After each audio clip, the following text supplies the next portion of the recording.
The Life of Dwight L. Moody. Chapter 48. This is the last chapter being read by Peter John Paresis, also known as Brian Dean. None of my audios are copyrighted. Please feel free to make as many copies as you desire to the glory of God. The Life of Dwight L. Moody, Chapter 48. Tributes from English Friends.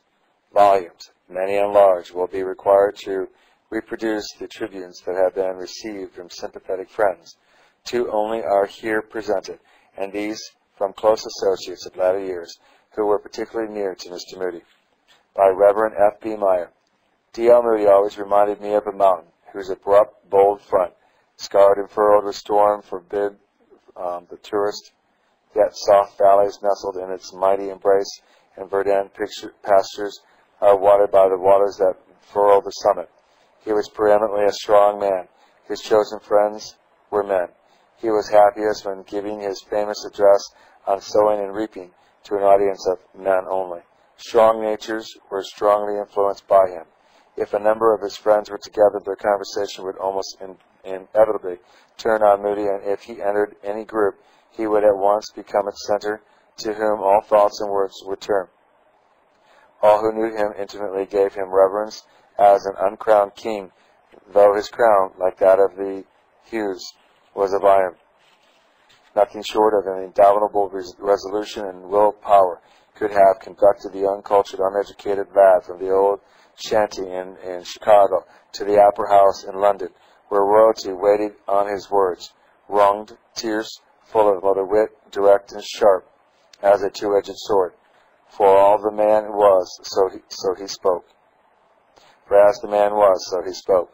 Alone except for the help of God, unlearned except for what he gained from his incessant study of Scripture and ceaseless observation of character, unassisted by those adventurous circumstances of prepossessing appearance, musical speech, and college education, on which others have climbed to prominence and power. He made his way forward to the front rank of his time and became one of the strongest religious factors of the world. The charm of his character was his thorough naturalness. Perhaps it was this that carried him so triumphantly through his career. That a matter had always been dealt with in a certain way was no reason why he should follow the beaten track. On the contrary, it was a reason for striking out in some novel and unconventional method. He was perfectly unmoved by the quotation of established precedents, utterly indifferent to the question as to whether the course he proposed would bring praise or blame. When he had mastered all the difficulties of a problem, he would set himself to its solution by the exercise of his own sanctified tact and common sense. There was no limit to his inventiveness, to his rapid appreciation of the difficulties of a situation, or to his naive solution. I have often compared his method of handling a perplexity with his driving, for he always went straight before him, over hedges and mounds, up hillsides through streams, down dikes over plowed fields. The one day I was with him at Norfolk, he drove me from the conference hall over ground so irregular and uneven that every moment I expected we should be overturned. But we came out all right and at the gate we wanted, and it was certainly the shortest cut. So it was always with him. If he could not untie knots, he would cut them. At the same time, he was absolutely simple and humble. In all the numerous hours I spent with him, he never once manifested the least sign of affectation, never drew attention to himself, never alluded to the vast numbers that had attended his meetings, the distinguished persons who had confided their secrets to him, or the enterprises which had originated in his suggestion or been cradled under his care. It seemed as though he had never heard of D. L. Moody and knew less of his doings than the most ordinary reader of the daily press. Not unfortunately, I said to myself when in his company, is this the man who can gather and hold 10,000 people by the month in any of the great cities of the world? There was an appearance of abruptness in his manner, which was undoubtedly assumed as a protection of a very tender and sensitive spirit, much as oysters will form for themselves strong shells against the threat of the waves and rocks. He had seen others carried away by the adoration of their admirers and weakened by the soft caresses of the world. He knew that the personal element is apt to intrude between the speaker and the interests of those whom he would fain save for Christ's sake. He was absolutely determined that people should not rest on him, but on the Word of God, to which he was ever pointing them. And he therefore encased himself in the hard shell of an apparently rugged and uncouth manner. It was only when the crowds had gone and he was able to reveal himself without risk of being misunderstood that he cast away his reserve and revealed his true and tender self. If it be asked what was the secret of that power, which in England and his own country would hold in rapt attention for months, 10s or 15,000 people, the answer must certainly be found in the tenderness and the compassion of his nature.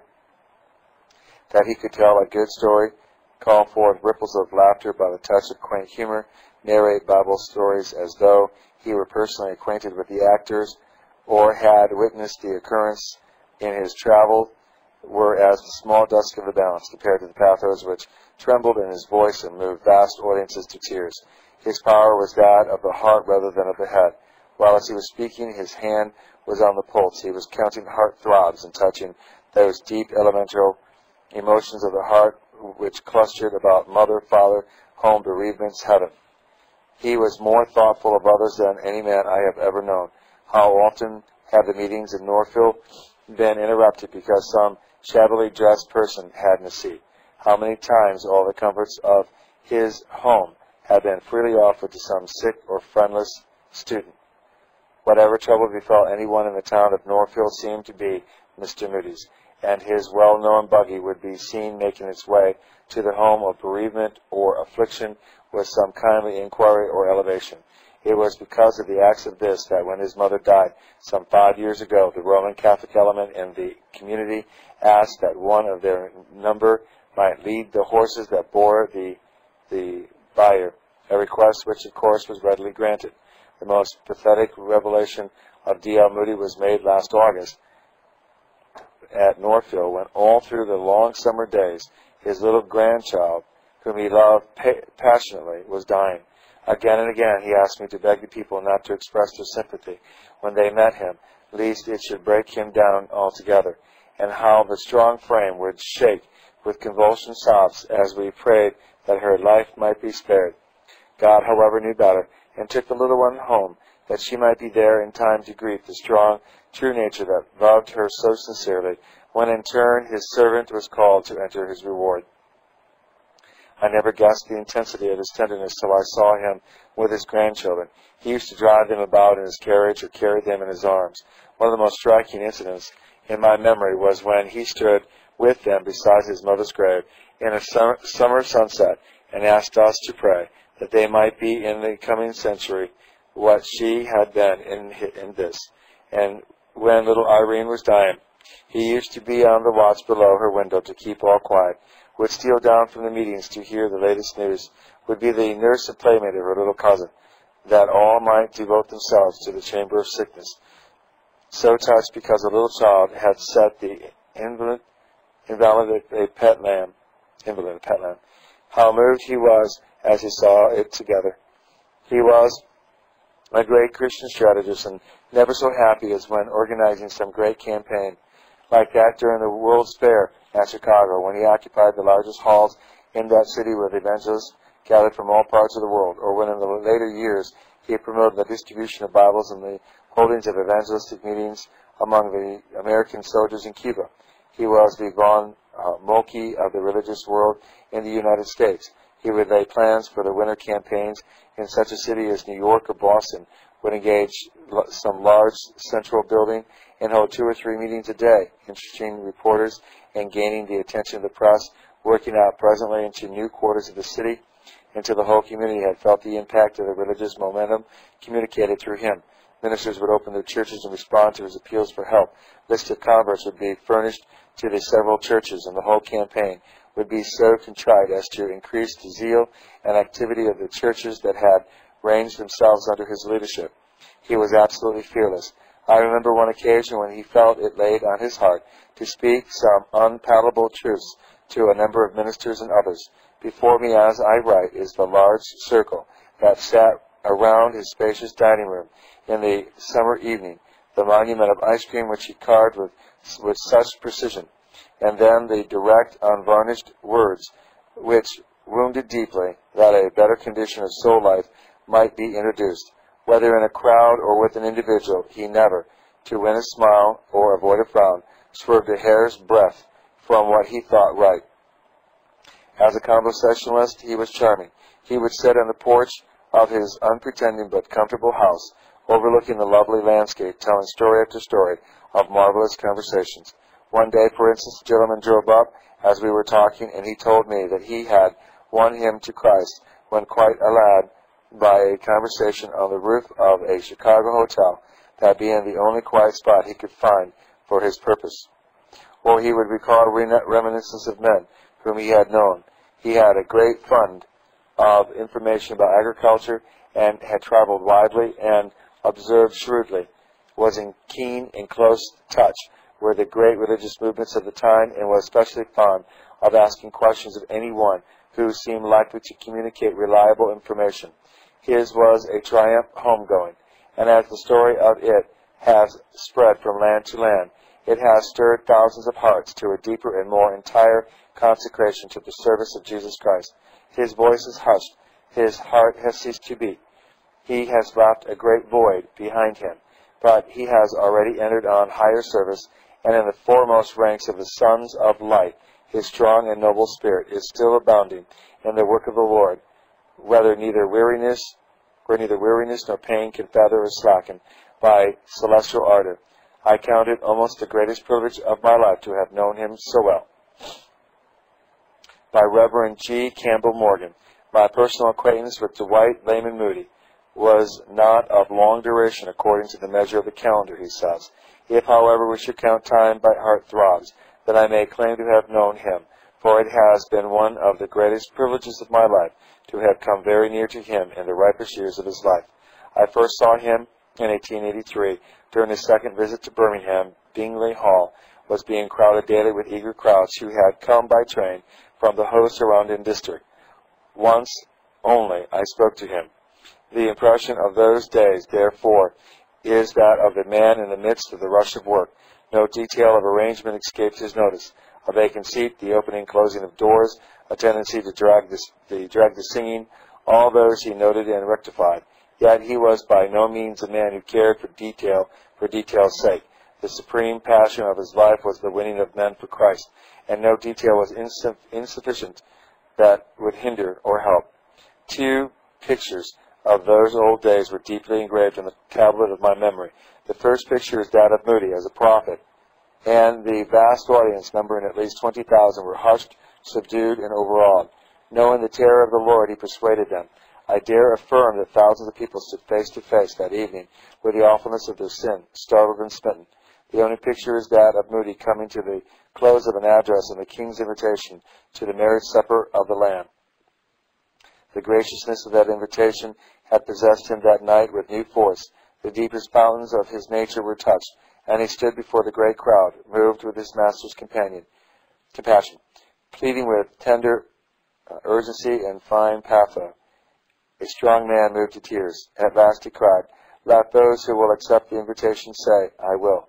And from every part of the hall instantly, immediately, a cry of a multitude went up, "I will." I did not see him again for 13 years, but through them all the force of his character had an influence on my life that I should find it hard to measure. In 1896 I visited the United States for the first time. The Northfield Conference was in session, and I managed to spend a few hours there. Arriving late at night, I found my quarters and retired. The next day was a field day for me as well as a revelation. Everywhere Mr. Moody was the moving spirit, bright, cheery, and yet in dead earnest. He seemed to make everything go before him. In the interval of the meetings, he gave me a drive round the campus in his buggy. Every point of interest was pointed out, and in a few brief words, the story of how the different buildings were erected was told. Passing a certain house, he said, people sometimes ask me how I found Northfield. I tell them it found me. I was born here.